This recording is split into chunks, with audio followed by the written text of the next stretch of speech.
Reprise du débat. Centre, sud, pardon, Ottawa-Sud. Ah oui, c'est bon.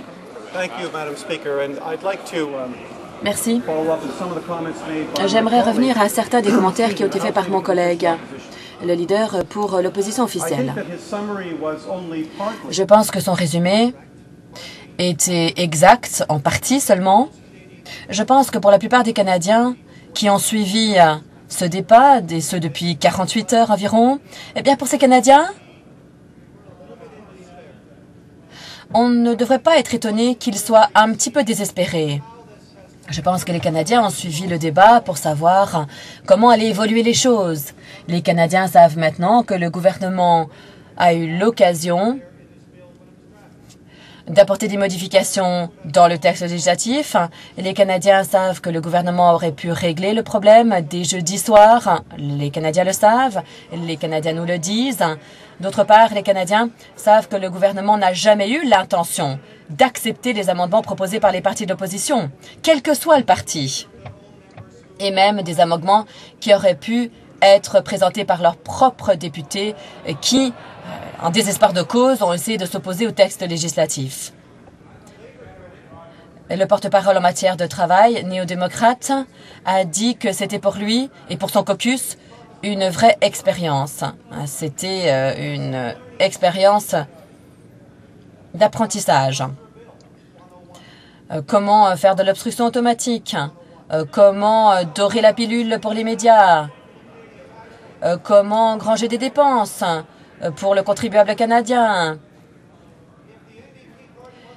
Si les néo-démocrates veulent faire du travail d'équipe, eh bien, ils peuvent tout simplement faire de la randonnée dans le parc de la Gatineau.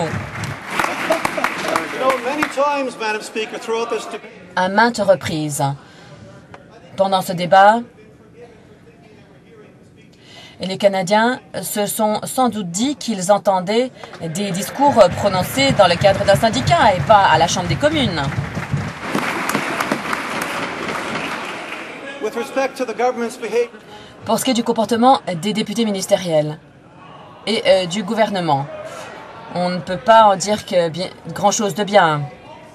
Le gouvernement a tenté d'imposer des changements au droit du travail, a tenté de tirer profit d'un texte législatif et de faire accepter en douce ce qui ne serait jamais acceptable autrement. Et je pense que les leaders ont donné des munitions aux médias.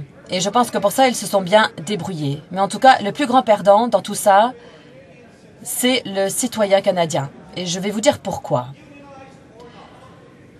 Que les Canadiens soient syndiqués ou pas, qu'ils soient au chômage ou pas, qu'ils soient en bonne santé ou pas, qu'ils soient retraités, les citoyens canadiens ont dû accepter ce texte législatif ou se retrouvent avec ce texte législatif.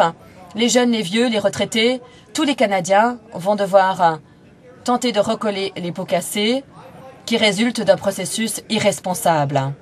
En guise de conclusion, je demanderai aux leaders du Parti conservateur et du Parti néo-démocrate de dire au peuple canadien combien tout ceci nous a coûté.